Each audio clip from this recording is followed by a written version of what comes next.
Oh, shit. Here we go again.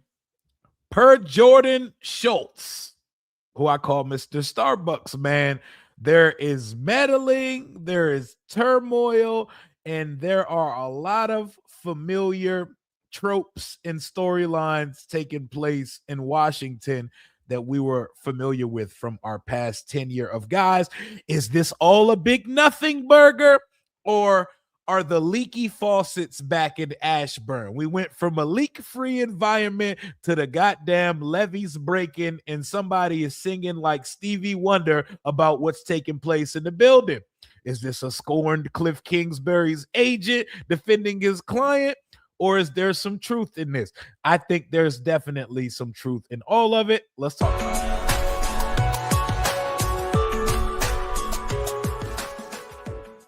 What it do and what's going on, Washington Commanders Nation? Is Rio Robinson back with the latest and greatest on the Rambling with Rio YouTube channel, where we ramble about our Washington Commanders. So Black Monday was 2 days ago. For Washington, Black Monday was on Tuesday, yesterday, when Dan Quinn and Adam Peters decided to part ways with both coordinators. Cliff gone, Joe Witt Jr. gone. We remembered the report. Diana Rossini had come out and said there had been a rift between Cliff and Adam Peters. It turns out, if what Jordan Schultz is reporting right now via Schultz_report on the X app, and he's been right about a lot of things. He was the first person that voiced Terry McLaurin's frustration. This dude is plugged in. You remember he was the first person that told you about T. Higgins and Jamar Chase's contract thing. He's plugged in. People talk to him. People sing to Jordan Schultz, and he's one of the first on a lot of things. He has come out today to say, per sources, part of the issue the Washington Commanders have had in the building is the front office, Adam Peters, meddling with the coaching staff. Before I continue reading the rest of that, I know Washington fans probably threw up and got war flashbacks for days. Before you even get to the rest of the contents of this statement, you hear the words meddling and you're just immediately repulsed by that shit. You're haunted, goosebumps on your arms type shit. Oh my God, we're meddling again. Dan Snyder's back. Not necessarily, but let's continue before we dive deep into it. With the meddling, the front office meddling with the coaching staff on personnel and which players to use.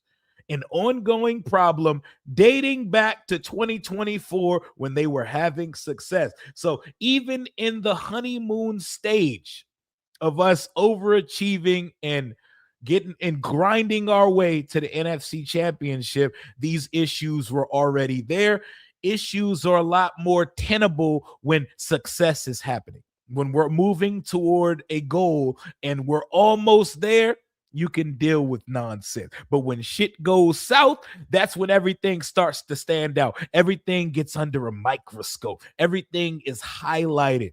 You can't necessarily highlight it when things are going well. You live with it. But when things go off the rails, oh, now let's air out all of that shit, is what I'm getting from this. He says, with the team struggling this year, it reached new heights and there were notable disagreements. Moreover, I have not gotten the impression Dan Quinn wanted to move on from his coordinators. The entire disconnect is one to watch as we head into 2026. There's a lot of shit going on there, a source said. I'm going to read that last 2 paragraphs again, because this is what the fuck I want to talk about.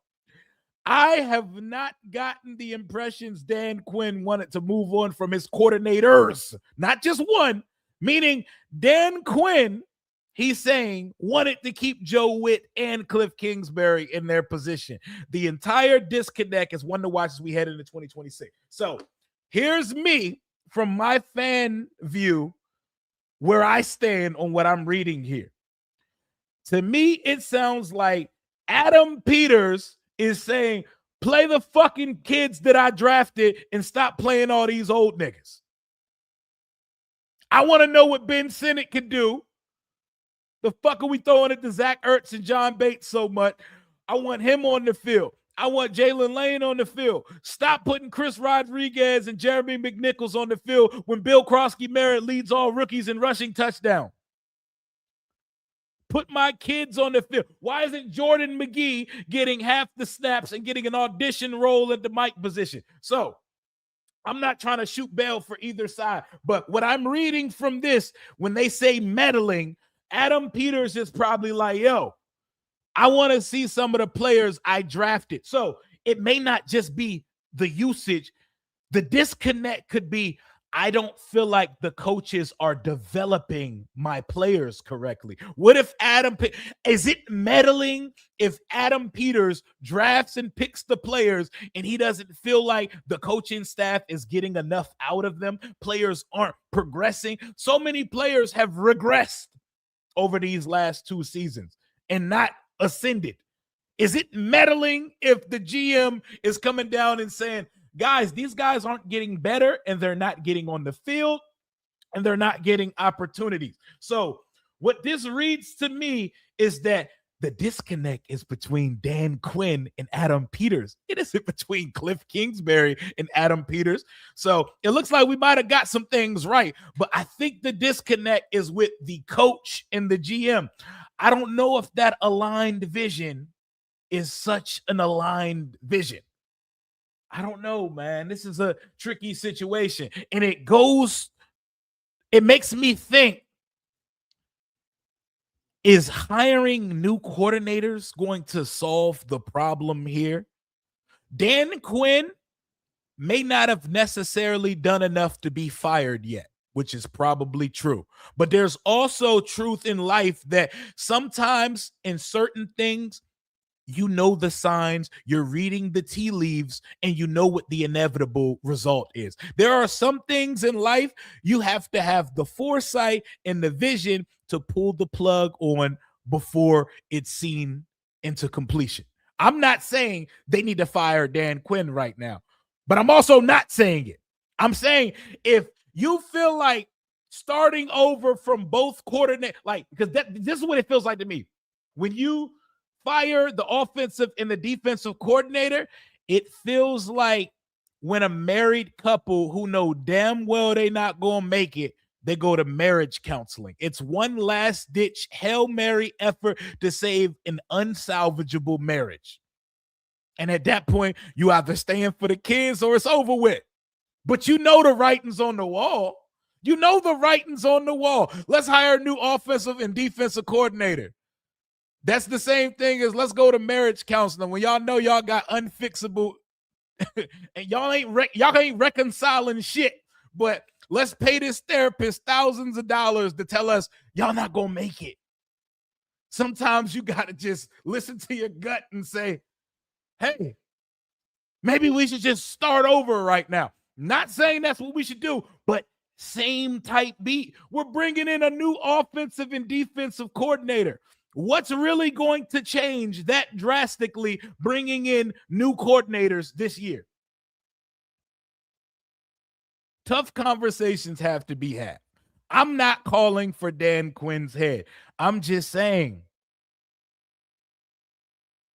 are we putting a Band-Aid on the problem? Because putting Band-Aids on bullet holes causes death. And I don't want to see this shit blow up in our faces. If Adam Peters has a disconnect with the way his team's being run by the staff, new coordinators aren't going to fix it, because you know who the coordinators answer to? They answer to Dan Quinn. They answered to Dan Quinn. I'm going to read this whole blurb and soliloquy one more time. Part of the issue the Commanders had in the building is the front office meddling with the coaching staff on personnel and which players to use. An ongoing problem dating back to 2024 when they were having success. With the team struggling this year, it reached new heights and there were notable disagreements. Moreover, I have not gotten the impression Dan Quinn wanted to move on from his coordinators. The entire disconnect is one to watch as we head into 2026. There's a lot of shit going on there. So, you know what's next, right? Y'all know what information probably comes out next, right?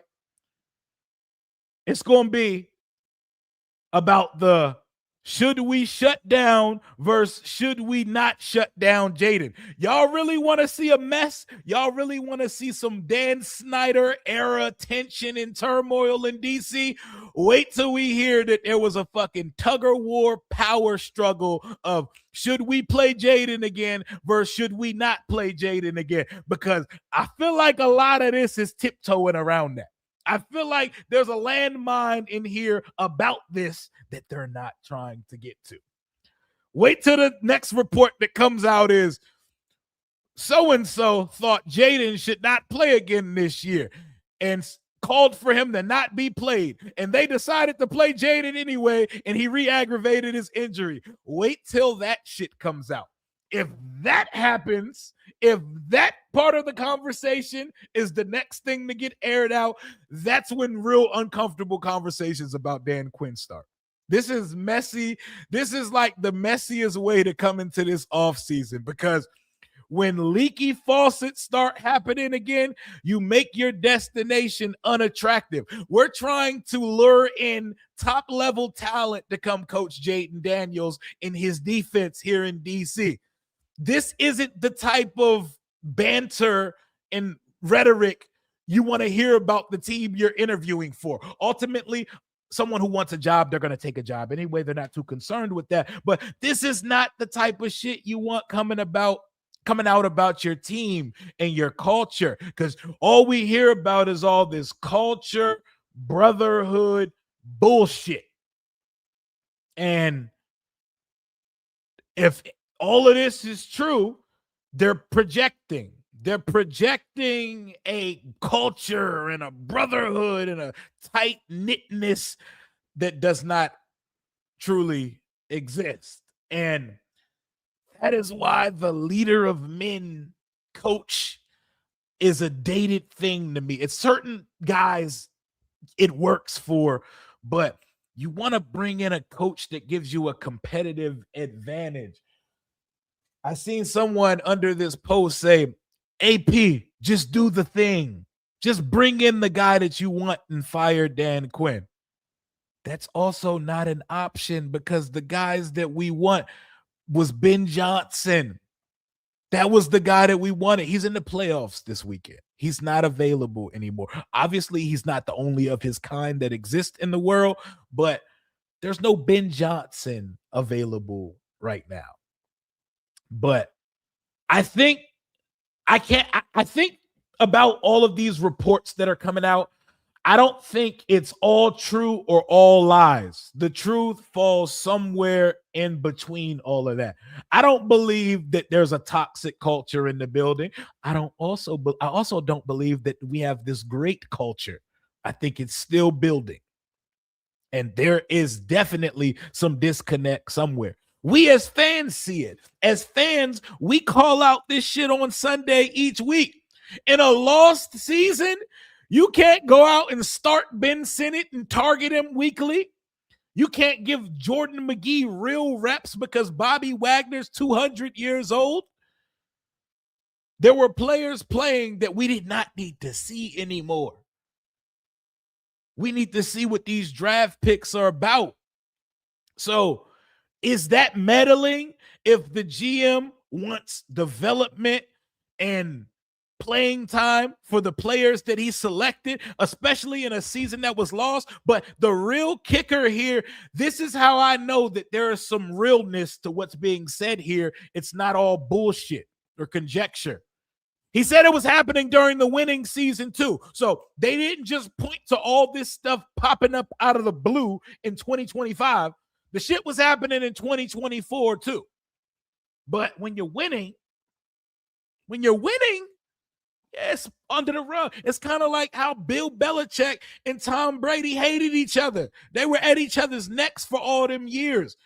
No one cared to make it a big topic until Brady left the Tampa Bay. And then all of a sudden, oh my God, Tom Brady hated Bill. Bill talked to Tom Brady like he was a D2 quarterback. Bill talked to Brady like he was trash, but that didn't ever hit national headlines while they were winning because nothing matters when success is taking place.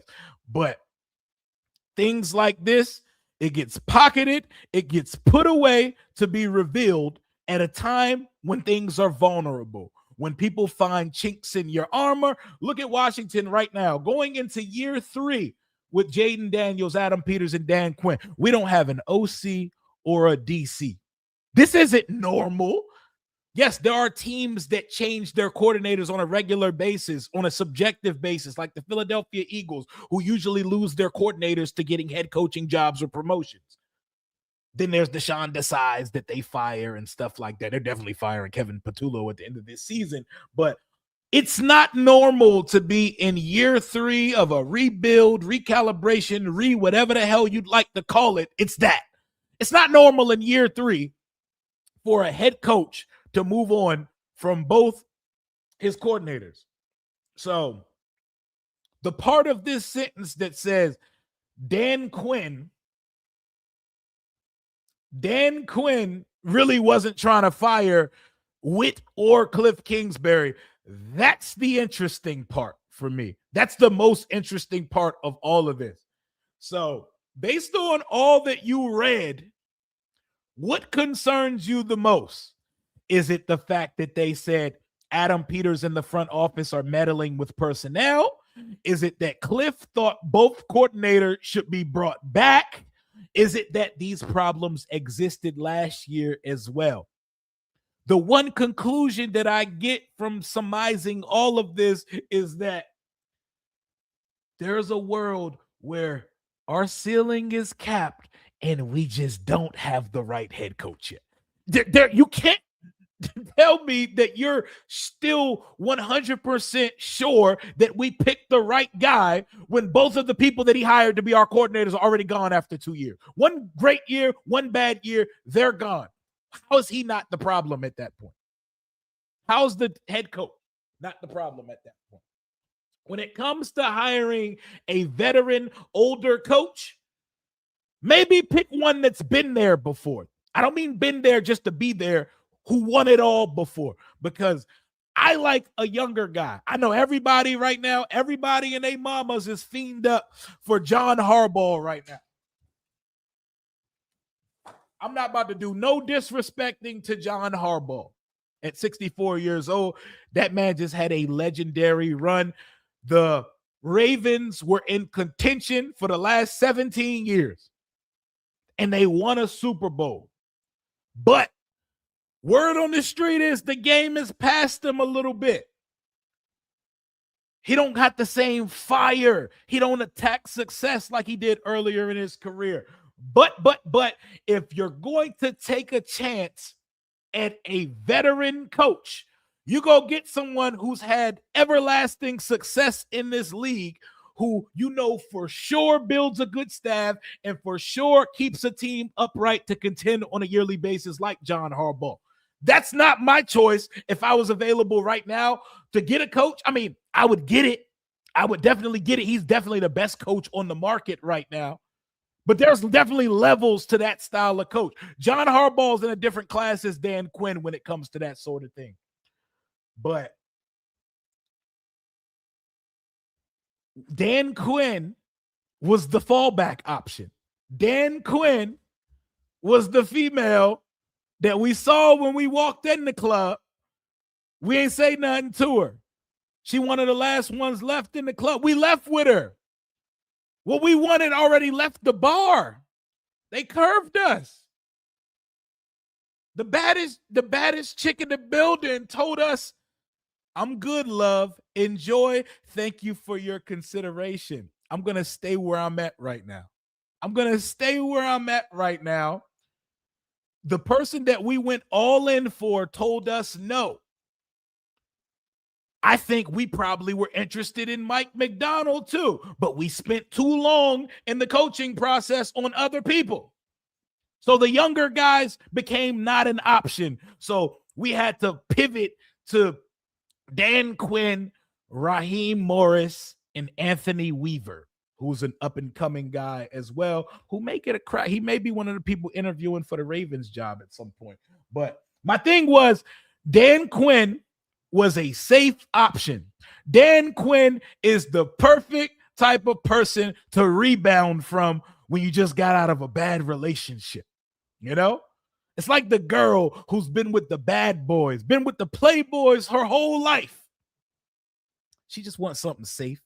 She just wants something safe, fresh out of the relationship. She ain't healed yet. She hasn't healed yet, but she needs something safe. Someone to keep her warm at night. Someone nice that she's not even that interested in, but she knows can hold it down. Stable, got him a 401k, medical. That's Dan Quinn, bro.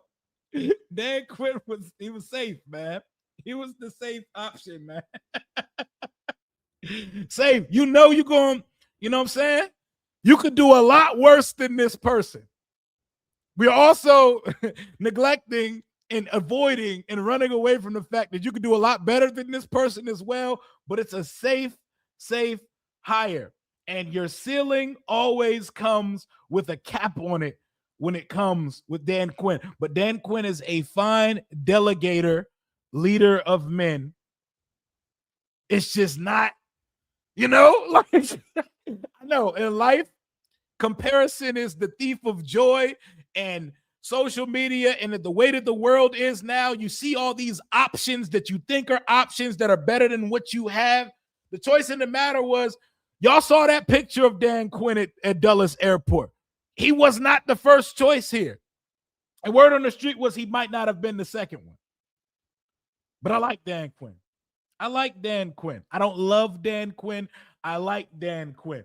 Who's the villain in this situation, y'all? Show me. Show of hands in the chat. Show of hands in the chat. Who is at fault here more? Who is more to blame in all of this word soup that I've been on right now? Is it Dan Quinn or Adam Peters? AP is the reason for the retirement home. Because we were told they make these decisions together. Yeah, it's bingo, ding, ding, ding, ding, ding, ding. It's a combination. But here's the thing. Adam Peters runs the football program. Adam Peters runs the football program. DQ runs the staff and the personnel football team on Sunday. So put yourself in AP's shoes. What do you do here? Because I know if I was AP, depending on if there was somebody I loved available, instead of firing coordinators, you might as well pick a new coach because this is not leading to a good place. No one wants a lame duck coach unless they are just lock, stock, and barrel and dying on the hill together. And Dan Quinn is for sure to be here for the 5 years of his contract. You got to consider all options because you're putting an insurmountable amount of pressure on Dan Quinn to pick coordinators and have them work right away. That's a lot of pressure, man. That's a lot of pressure, man. Woo. Where's the Jack Daniels bottle? I think the scariest part of this whole Jordan Schultz tweet is that DQ didn't want to move on from Joe Witt Jr. Like the Cliff thing, that's debatable. People are split.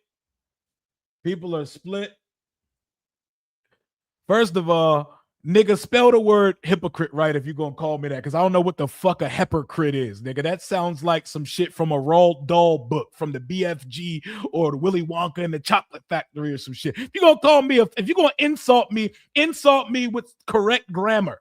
Get your vocab and your vernacular up first. Back to what we were talking about. My most concerning part of this sentence is that Dan Quinn, hypocrite. That sounds like a fucking ground Pokemon. Like, what are we talking about? Hypocrite, go! Head ass. The phones, they autocorrect for you, bro. They were literally write it out for you, man. I thought you was real. I know you was real hyped up when you typed that shit. Hypocrite. Fuck out of here, man. Your real battle is not with me, it's with Webster's dictionary. But we're going to continue on as we talk about this Dan Quinn situation. What do you mean Dan Quinn didn't want to move on from his coordinators? Cliff, I can see why he wanted to keep Cliff around. I'm going to die on that hill too. Like, if they get a good OC, I'm good with it. But I would have gladly accepted Cliff back with open arms because I still think Jaden and Cliff could do magic in this league, even though there are definitely limitations to that offense. But not wanting to move on from Joe Witt Jr., that's a problem for me. And that tracks. That tracks. That definitely tracks. Did we get our first request? Did we get our first request for a coordinator spot yet? Did we? Let me see. Yep. Okay. I see. Commanders have requested to interview with Raiders defensive coordinator Patrick Graham for their defensive coordinator job. Damn, that the comment, yo, social media is so wicked, bro. Social media is so wicked. Don't let you be a minority and get one of the first interviews for a place because everybody starts screaming Rooney Rule. Like, damn, y'all ain't even gonna let my brother be qualified to get the interview. Rooney. Like, damn, bro. It ain't that deep. Let my man Patrick Graham interview for the job. I don't know anything about Patrick Graham, so I'm not going to sit here and pretend to put my scout hat on and tell you anything. If you have any information about this brother, you let me know. I know in the picture I see, he looked like Manute Bol with dreads in the face. You know, he looked crazy, but he's a brother. That's all I know. So they saying Rooney Rule. I don't know that he's not or is qualified for the job, but we've started the process of interviewing guys. I was telling Louis T on Commanders Kings last night. I was telling him, I think this process is going to go a lot faster than people think because I think they have an idea. I think they have an idea of what they want, who they want, and I think they've been having this conversation for a little bit. You know? AP is the wife you have to walk on eggshells around the house. DQ be like, F that when she's not around. And we've reached the marriage counseling part of this marriage in the firing of two coordinators, meaning this is the final act. We're going to see if we riding off to the sunset together or will we be starting this shit over and hitting the open market again? And the conversation gets very interesting. Maybe we'll go do a little deeper dive on who our first interview request is in just a second after a word from today's sponsor at Sleeper using code RIO91. Sleeper is the #1 fantasy sports app. It pays to know sports. Pick more or less on top players. Your first pick is on us, so start winning now. Play in Texas, Georgia, Minnesota, and 27 more states. Pick anytime across all sports, pregame or live. Over 10 million players are already on Sleeper. Make your picks count. Score up to 1,000 times your cash. Join today. Get up to $100 credit using code RIO91. Call your shot on Sleeper. Download now. Hey, if he's a Belichick disciple, I'm interested, bro. I'm interested. Any information you have on this person interviewing for our defensive coordinator job, go ahead, drop it in the chat because I'm not going to sit here and lie or pretend like I know this person. This is for people that get paid big bucks and get paid to know this type of thing. And I do not at the current juncture. But shout out to, what's his name? Patrick Graham. Patrick Graham. Our first interview in the process for defensive coordinator is underway. I think we have our coordinators hired by end of business next week. By end of next Friday, we'll have both coordinators in the fold because we got to get to it. And Senior Bowl's coming up in a couple weeks. So, or if the person that we covet for these jobs is on a playoff team, then you got to play the waiting game. Y'all remember that Ben Johnson shit? We had to wait till the Lions got eliminated. And I remember watching the NFC Championship that year, and they was out here talking. They was out there talking about him being our next head coach. Good times. But, yeah, man, Dan Quinn's not going anywhere.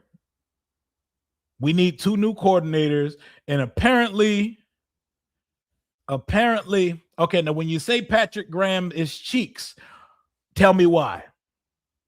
Tell me why. He was in New England from 2009 to 2015. D-line and linebackers coach mostly. Assisted living. So, okay. So if Adam Peters was upset that all these old people were playing and he wanted to see the younger guys play, is he in the wrong for that? Is he in the wrong for wanting, if that was the case? I'm pretty sure it's a lot more complicated than that. But let's just say he wanted to get the young guys on the field, you know? Is he wrong from that? He said, keep me away from Belichick. Belichick's coaching tree don't be doing much of any good in the NFL. They could go find their way in college, but Belichick coaching tree, that shit does not, that fruit don't fall far from the tree. They do, actually. I mean, Rivera left us nothing to keep. But I mean, Adam Peters has made a lot of decisions as the GM. So on a lighter note, who's the next O-line coach? I mean, we can't tell you who's coaching any positions until they pick coordinators, you know? I think he's picking I don't think Adam Peters is picking the coordinators. Yeah. Oh no, I have the camera off today. Not in a camera friendly location right now. But I wanted to get this off because I saw this breaking news, you know? But I just want to see us have a plan and stick to it. Maybe all of this is for the best. Maybe all of this is for the best. Maybe we needed to do this. Maybe these decisions were made out of foresight. Maybe we fired these coordinators because we realized we can do better and we have a real plan at guys that we're going to bring in and we get right back to business in 2026. Maybe Adam Peters and Dan Quinn are still, fingers crossed, locked hands in lockstep with this thing, because I don't want us to be toxic again, man. I'm hoping some of this stuff is hyperbolic because I don't want us to be this team with rift between the word meddling is going to obviously make a lot of us shake in our boot. You hear meddling, you go straight to Dan Snyder. You think about Dan coming right off the boat, and you think about Dan coming right off the boat to draft Haskins, or Dan and Vinny Serrato wilding and some of the shit that Bruce Allen and Dan was doing. But yeah, man, this is the final sentence of this. My source says there's a lot of shit going on there. It just makes you start thinking about all the old times.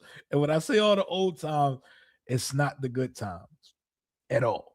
That is not the case. Man, y'all say I'm on the toilet. Boy, I ain't on the toilet streaming. That's hilarious, though. That's hilarious. Trust me, the acoustics in my bathroom would not sound like this. I promise you. That shit would sound like I was in a goddamn cathedral. Meddling terrifies me. I hear meddling and it's like, man. I don't like it. Very Scooby-Doo. You mangy mutt and you meddling kids. But now that we're in it, Patrick Graham is our first request. Who do y'all think is our first request for offense? I imagine, don't be afraid and don't get scared when I say this. If you're going to interview anybody in your building, it has to be first. So if we're going to do the Brian Johnson thing, let's get that shit out the way first. Interview Brian Johnson as your first candidate. Get your internal candidate out the way, and let's keep it pushing. Let's keep it pushing. Let's get that one done with. You know, get your internal candidate, your Rooney Rule out the way. And we keep Brian Johnson does not need to be my next offensive coordinator, but we might as well knock that interview out the way first and keep it pushing as we go forward. But I don't know anymore, man. Brian Johnson is fired, though. Brian Johnson ain't been fired yet, or did he just get fired? The only offensive coaches I believe that has been fired is OG Bobby Johnson. OG Bobby Johnson. But I don't want an OC that's actually called plays before. So you want someone who it's his first time? Give me one of these young wonder kids, man. Tommy Reese. Give the play calling duties to one of these young OCs. I'm with it as long as there's a plan behind it, man. I think Jaden Daniels is going to work with almost anything adequate that you bring here. You know what I don't think a storyline is? I don't think the Dan Quinn's not going to hire a good OC because they could take his job. I don't think that's a real thing. I don't think that's a story. I don't think that's a story at all. But man, you just see all the movement. The faucets are leaking again in the city, and it just makes you feel like it just piles on to this shit sandwich of a season, and it makes you feel like, damn, I don't think this is the old days. And to Dan Quinn's credit, this was the worst season he's ever endured as a head coach. He don't just go out and have 5-12 seasons. That's not what he does. This is the worst season he's ever endured as a head coach of a football team. So he's not what we were this year. Just how much of a solution is Dan Quinn to our problems, and how high is our ceiling with Dan Quinn? Because we're already in our first regime reshuffling 3 years in. You know, there's a world where this is all Cliff and his agent peddling nonsense. That there's a world where that's the case, but I don't think it's 100% nonsense. I also don't think it's necessarily 100% true. But there's definitely truth in this shit. This is not just all cap. This is real, and we got some problems internally. We got to figure that out, though. We got to figure that shit out, man, because whew, man. What's next, y'all? What's next? Where do we go from here? What's the next piece of information? So if these were anti-organization things, are we going to retaliate? Oh, is Adam Peters going to retaliate to control the narrative, or are we just going to keep it pushing? Are we going to keep it pushing and just handle our business, or are we going to play the Game of Thrones through the media and try to control the narrative? You know, every time something Terry came out, there was some anti-Terry or something to bounce back off of it. Let's not do that. We don't need to worry about optics and narratives, man. Rio's evil twin brother is the OC, aka Beardless Rio. I think we got to keep it pushing, man. Laramie Tunzel's IG Paul, Lord. What's he doing, man? What's he doing, man? I hope we don't play games with Laramie Tunzel, too, because Laramie Tunzel was one of the few bright spots of the team this year. Probably should have been a Pro Bowler. Not tripping that he wasn't a Pro Bowler. Shit, I know Adam Peters is probably happy that he wasn't listed as a Pro Bowler, because that goes into negotiation, because accolades and all of that, it all comes to the table. But yeah, Tunzel is really good at what he does. At 31, tackle is a position that guys can be elite into their late 30s. So you don't even play games with it, man. Give him his 3 or 4 year extension, and let's call it a goddamn day. But we're going to see. We're going to see how it go. I just wanted to come out here and briefly touch on the Jordan Schultz, the Diana Russini. Diana Russini, I apologize for doubting you and your prowess. You honestly might have undersold the situation a little bit. How does a GM meddle? It's their job to be responsible for everything. His name's on the line. But I guess meddling in the terms of while you control the roster, the coach is supposed to handle personnel and game time decisions and stuff like that. I guess a GM is considered meddling if he's saying, hey, play my draft picks. Hey, play this guy left. Is that meddling or is that doing his job? I guess there's a very thin line to if you're crossing the line on that. But I think that's what meddling. I don't. It is meddlesome to a degree, but when you run the entire football, like Adam Peters is like more than a GM. He's the entire head of football operations here. So maybe it's not necessary. I think it's meddling if an owner was to do that shit. If Josh Harris was coming down and saying, hey, yo, give Bill Krosky Merritt the ball more. Hey, yo, I'd like to see more Jordan McGee. That's meddlesome.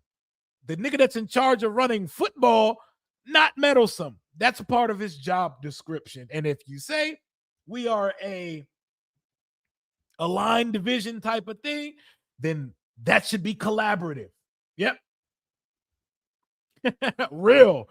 It's collaborating when you're winning and meddling when you lose 12 games. Real. You know? Is it terrible writing or is Jordan Schultz doing his job? Jordan Schultz's job is to not only break news, it is to put eyes on his tweets. He ain't tweeting for blind eyes or deaf ears.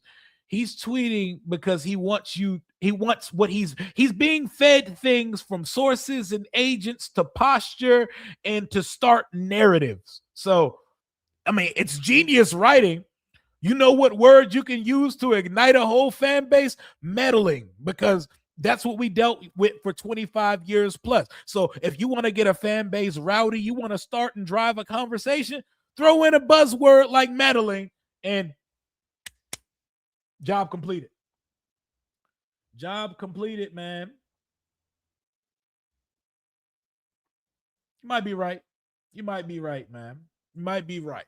But I think out of all of this word soup of interesting narrative that Jordan Schultz gave us, I think the most interesting sentence here is Dan Quinn did not want to part from either of his coordinators, and that gives me Ron Rivera PTSD. And that scares the hell out of me. We're going to see what they do. I feel like we're hiring Raheem Morris to coach the defense. I have no idea what we're going to do on the offensive side, but if anything big comes out, I'll be here live immediately to talk about it with the face cam on when I am live and comfortable within the confines of my home. Talk soon. Hail to the Washington Commanders and stay strong, y'all. We've been in a lot darker days, and hopefully, let's just hope a lot of this is just agent posturing and not necessarily true, because if we're back to being toxic again, oh man, we're in for a show and not the good kind in 2026 and beyond. Talk soon, y'all. Smash that like button on the way out. Love y'all. Enjoy your hump day. All that good stuff, man. Hail to the Washington Commanders, baby, because I may talk a lot. I talk positively. I talk negatively. I make a lot of jokes.